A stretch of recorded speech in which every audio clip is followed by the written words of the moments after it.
Bonjour Entreprenus, comme prévu, nous allons voir comment présenter une page web pour atteindre les objectifs que vous avez fixés. Bonjour Expertus, je suis impatient de voir ça. Mes concurrents ont de très beaux sites avec de belles images. N'allons pas trop vite Entreprenus, la communication est composée de deux éléments, la forme et le fond. Ce que j'ai découvert est essentiel. Ce n'est pas la police de caractère ou la beauté des images qui font passer le visiteur à l'action, mais le fond et la structure du contenu.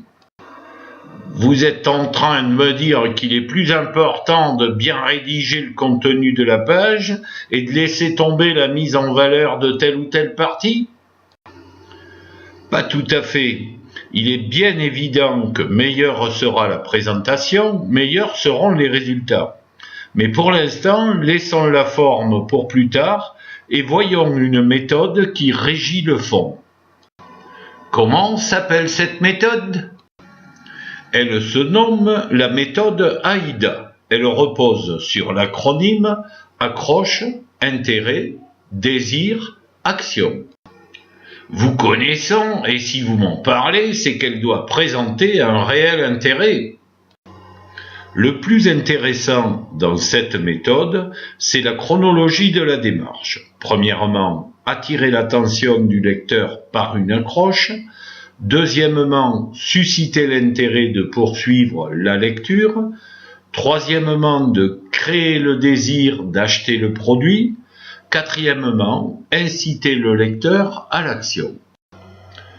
Comme cet ordre semble évident, je crois y reconnaître la démarche de la plupart des pubs télé. Effectivement, cette méthode est utilisée partout où un annonceur veut déclencher une action de son prospect. Si vous êtes d'accord, nous pouvons voir ces 4 points plus en détail. Avec grand plaisir. Commençons donc par les qualités d'une bonne accroche.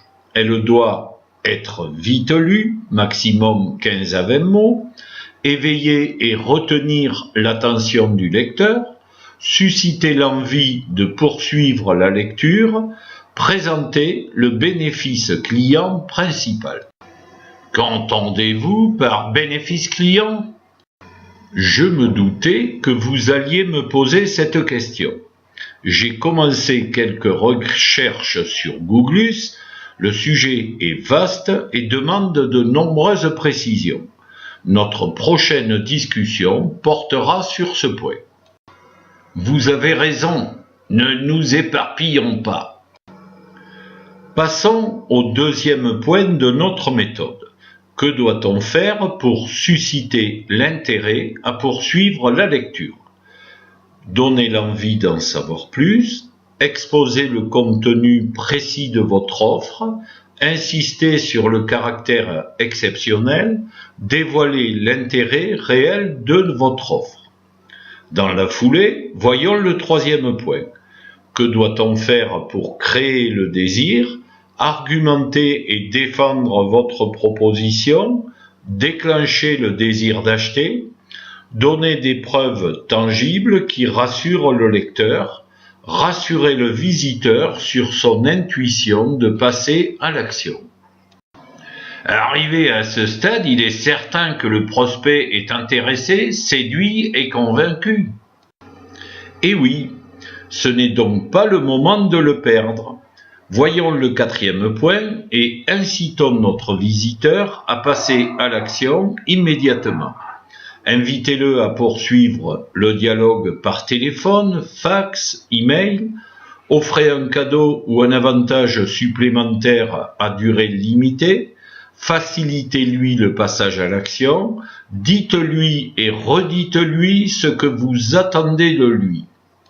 Cette notion de passage à l'action immédiatement est primordiale, car je crois savoir que plus de 90% des visiteurs ne reviennent jamais sur un site.